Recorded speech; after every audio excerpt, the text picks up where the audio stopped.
Bonjour, alors depuis la création des 12 coups de midi, je crois que c'est la première fois que Jean-Luc Reichmann a un maître de midi qui est ouvrier, puisque en plus il n'arrête pas de le répéter, hein, Stéphane l'ouvrier, même s'il le dit en disant l'ouvrier spécialisé dans les bonnes réponses.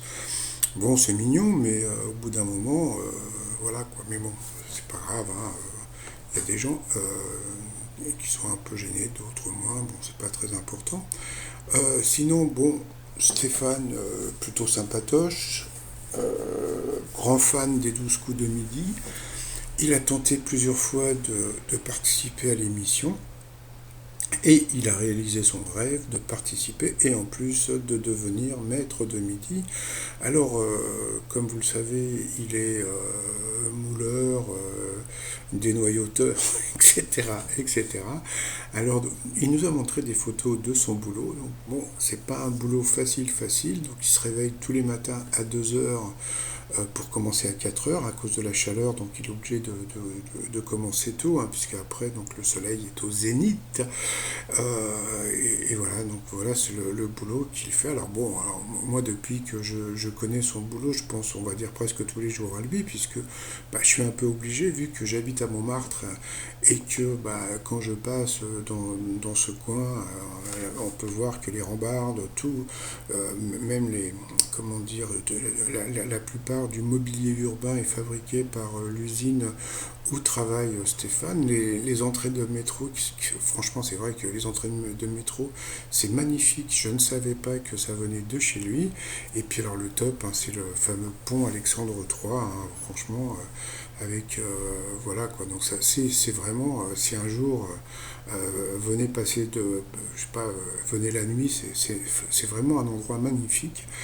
Et donc, bon, il est sympatoche et tout, etc. Mais hier, il nous a fait une petite confidence sur son salaire, puisque, comme vous le savez, bon, là, aujourd'hui, il est à 42 000, mais bon, quand il a parlé de son salaire, il était à peu près à 40 000, hein, d'accord, bon.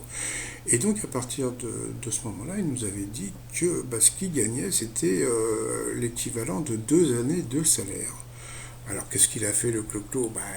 Il a pris sa petite calculette, il a pris donc les 40 000, les 41 000 euros, il a divisé par 2 années, c'est-à-dire 24 mois, et je suis tombé sur 1700 euros et des poussières. Donc alors il y en a qui vont dire c'est pas mal, hein.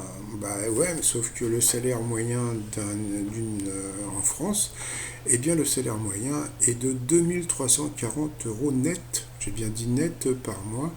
Donc bon quelque part il y a un petit manque à gagner par rapport au salaire moyen français, mais bon j'ai une petite pensée pour je sais qu'il y a des gens qui me suivent, qui ont des salaires qui varient entre 800 et 900 euros par mois, donc même des retraités, etc. Et ça, je trouve, comment dire, assez honteux qu'on puisse laisser vivre des gens avec des salaires aussi bas. Mais bon, c'est vrai que, bon, 1700 euros par mois, bon, sa femme travaille aussi, il a des enfants, etc. Mais c'est pas super.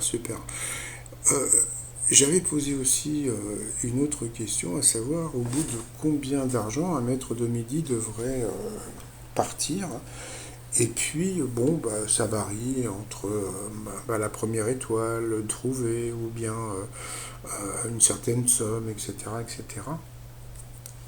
Et puis, en fin de compte, je pense que la meilleure des réponses, c'est d'aller voir le sketch de Fernand Reynaud et vous verrez la chute sur le fût du canon.